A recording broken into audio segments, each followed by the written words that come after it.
Hello, my name is Andrew Smart, and this is my video presentation and relationship analysis of The Sandlot. And for relationship analysis, a lot of people would probably pick a romantic comedy or a drama to analyze because those relationships are kind of easy and more in your face, more blatant. But I thought it'd be interesting to do a video analysis and relationship and a look into the relationships in this movie because there's so many.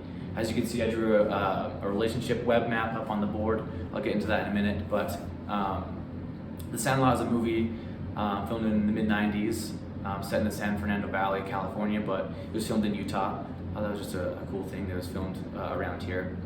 And it's about some kids in the summer of 1962 that have a love for baseball, and they kind of come together through a hardship that they all kind of face. Circulating around one particular kid, Scotty Smalls. But the summary of the story is Scotty Smalls moves into the town, and he's a new kid. He doesn't have any friends. He's kind of a nerd. He's not athletic at all. Wears dorky clothes. Doesn't really fit in. It's the summer, so school's not happening. But anyway, he sees this group of kids go and play baseball one day, and he decides to follow them and follows them into where they play baseball, which is called the Sandlot, hence the movie name. And he kind of just stays out on the side and watches them play baseball, just trying to be included. He has a pretend fake plastic mitt that somebody gave him. But so he's just watching these kids, trying to fit in, make some friends. And they see him, they make fun of him. He can't catch a ball when they toss one to him. He gets embarrassed, he runs away. But anyway, one of his neighbors is Benny, who's kind of the secondary main character in the story, Benny the Jet Rodriguez. And he kind of takes Smalls under his wing, introduces him to all the guys on the team. I have their names up here too. Benny the Jet Rodriguez, Hamilton Ham Porter, Michael Squints Paldoris, Marty York or Yaya, Kenny Nunez, the pitcher, Bertram Weeks, Timmy Timmons, and Tommy Repeat Timmons, his brother. And so they're all this core group, and they all get to know each other over the summer. But anyway, as they're teaching Smalls baseball and how to be cool, and fit in, be normal, in a sense, they play baseball all summer. That's their thing. And one day, kind of the I guess you could say the main horror part of the story is the beast across the fence in the outfield, and they always hit baseballs over the fence when they're hitting home runs. And the beast is this beastly huge dog that Squints has been telling stories about, and it's a local legend. He steals balls and eats kids and stuff. And so whenever they hit a baseball over the fence, it's a really big deal because they buy their own balls. It's the 60s, they don't have a lot of cash, and this is their pastime, it's baseball. So the game has to end every time they hit a home run, which sucks because they're pretty good and they hit a lot of home runs. But anyway, that's kind of the bad guy of the story is the beast, the big dog. But anyway, one day they don't have a ball, and Squints goes, "Oh, so I saw one in my dad's house, or where I was living." And they're like, "Oh, go get it, go grab the ball, we can play baseball." And he's like, "Okay." So he runs home and grabs the baseball and brings it back, and they're like, "Okay, well if you brought the ball, you're up, you get a bat first." And he slams a home run over the fence. They're like, "Oh, that was awesome, your first home run, that's so sick, oh, run around the bases, that's super cool." And then he's just like, "Oh." And the beginning of the story, there's Babe Ruth is infused in the whole movie, and I'll get to that in a minute with the relationship map. But this baseball has been signed by Babe Ruth, the greatest baseball player of all time. Hands down, he's the GOAT. Played for the Boston Red Sox and the Yankees. He's a legend. If you don't know Babe Ruth, you don't know anything about sports. Or baseball, I guess, in particular. But anyway, he slams his home run with Babe Ruth's name, which is an invaluable piece of history, over the fence, and he realizes that, like, oh man, that was a mistake. And all the guys are like, "What happened?" He goes, "Oh, the ball was like my dad's, I don't know." And he was still kind of toying with the idea of who Babe Ruth was, because again, he's a new kid, he doesn't know anything about sports or anything. He's like, "Oh, this baseball I took from my dad, it was signed by Babe Ruth, somebody named Babe Ruth." And everybody on the team's like, "What?" And so they all run the fence. You've probably seen the movie. They all freak out and like, oh no, and it's right there. And then the beast snags it, and they all scream and run away and stuff. So anyway, that's the first part of the story. And then the rest of the summer, they make elaborate contraptions and plans to try to get the ball back, which all fail until the very end.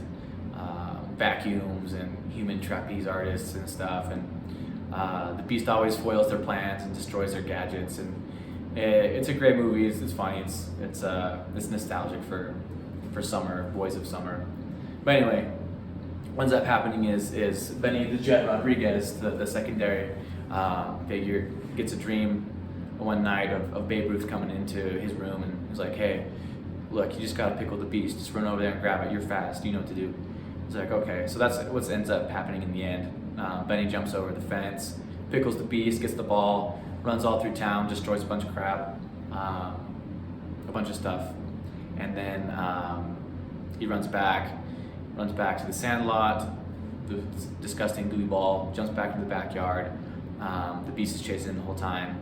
The beast gets hit by the fence as the fence falls over into the yard, and then they save the beast. They lift up the fence. The beast gets out, and then they become friends. And the beast goes over and digs up all these balls over the past however many decades. Kids have been hitting home runs in the backyard. And they're like, oh, now we can play forever. That's great. And the ball is destroyed, and so they knock on the door of the beast and like, hey, sorry, your dog got out. And this old guy comes out and he's like, oh, Hercules, which is kind of funny because they mention Hercules or Babe Ruth being like less than a god but more than a man, kind of like a Hercules figure, and the beast, the dog, ends up his name being Hercules. I think that's kind of funny. But anyway, old man Myrtle comes out of the house. He's like, I would have gotten for it if you just would have asked. And then it's kind of like funny in the end. I'll get to that again with the relationship analysis map. But anyway, so they're like, well, can we just take this ball back and give it back to his Small's dad? And old man Myrtle's like, oh, look, I'll trade you that ball for this ball. I'm like, oh, well, this one was signed by Babe Ruth. He's like, oh, so that one was too, along with the other 1927 New York Yankees, which is referred to as Murderer's Row, which I also have, well, I'll get to that in a minute. But anyway, he's like, oh man, because the 1927 Murder Row Yankees were considered the greatest lineup of all time. There were 6 of them, and I think they went like 110 to 44 games that season and completely smoked everybody, so it was awesome. But anyway, so he gives them that ball, and that's what he uses to make amends with his dad, who's had this whole struggle with in the beginning. Man, I'm droning on. So anyway, so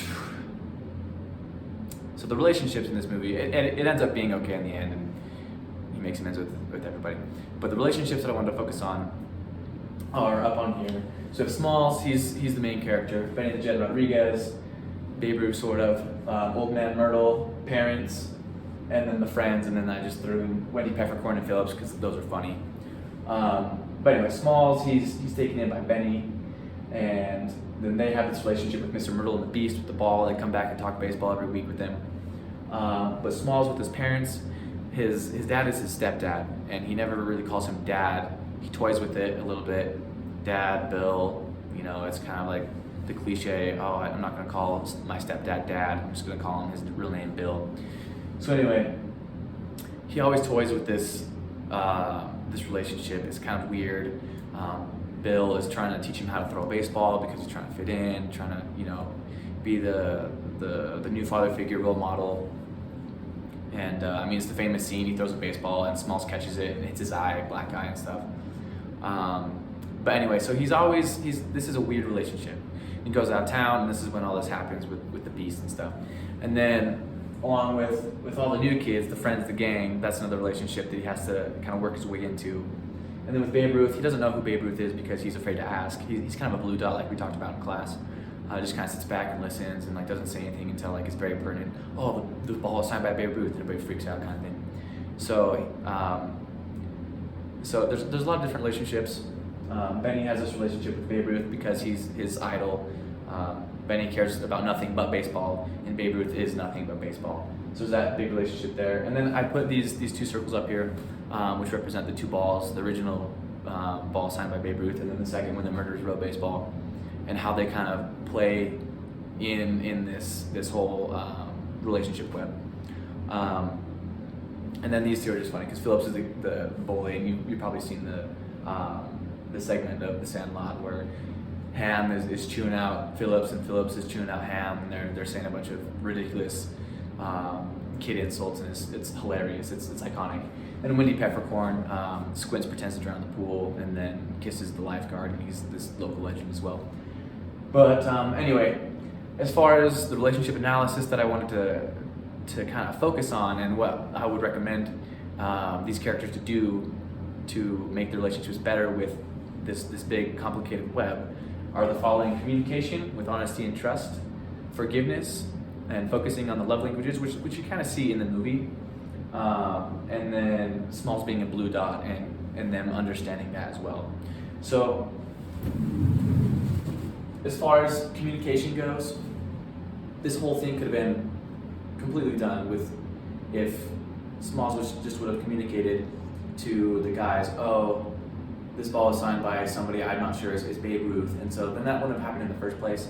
He wouldn't have stolen the ball, wouldn't have hit it over the fence, the movie wouldn't have happened. It would have just been, guys playing ball over the summer. So that's the first example of communication. The second would be with his dad, saying like, hey, I don't, trying to amend that relationship as well. The third would be probably the biggest. He stole the ball, he hit it over the fence, and then Old Man Myrtle said, if you just would have come and knocked on the door, I would have gotten the ball for you. So if they just would have, knocked on the door and communicated instead of being little kids and pretending to, try to get the ball back without letting anybody know, then none of the movie would have happened, and everything would have been fine. He would have got the ball back, no harm done. He used the ball, so it might have been damaged in some way. But anyway, so communication is absolutely key in this web. All these lines would be destroyed without communication, all these connections. Along with communication goes honesty and trust. As we talked about a little bit in class, you need to be honest with people, you need to have trust. I guess he trusted his friends to get the ball back, but he kind of lost hope in the end. But that would have helped a lot with his relationships with the gang, because he's such a blue dot. He's not very outgoing, and it's hard for him to make friends, obviously. Because of Benny, he has these friends, but if it wasn't for Benny, that would have happened. And then forgiveness is a huge key as well. We talked about that extensively in class, what real forgiveness looks like. And as far as Old Man Myrtle forgiving them for messing up his backyard and hurting his dog, he looked past that because he was like, look, may have temporarily done some damage, but I'm going to take these kids under my wing and it's going to be great. And so he forgave them immediately, which is a great example. And then also this kind of segues into the love languages as well. Bill, Scotty Smalls' dad, forgiving Smalls for what he did. I can't remember exactly how long he grounded Scotty for at the end, 2 weeks or something like that, for stealing his Babe Ruth autographed ball. But forgiveness is one thing. He's also trying to be a parent stuff, but forgiveness is one thing that he shows Scotty Smalls because of some of the things that Scotty Smalls does, which is kind of the segue into the love languages, which we're reading that book, but the two I want to focus on are as time well spent and gifts. So, focusing on this example is the gift one. He gives, Smalls gives the old baseball and the Murderers Row baseball, which is way more cool and pricey and valuable than the original Babe Ruth ball. But he gives this baseball from Old Man Myrtle to his dad to say, I'm sorry, look, I messed up, I didn't realize what I did, I stole your baseball, but here's your baseball back. I know it's messed up, but here's one that's signed by Babe Ruth as well, and the other 1927 New York Yankees Murder Row participants. And Bill is like, wow, this is awesome, and he still grounds him, but he forgives him in the end. So, but none of this would happen again, like I said, without this first part, communication. I think it's really interesting. The whole movie is about miscommunication. And then time well spent.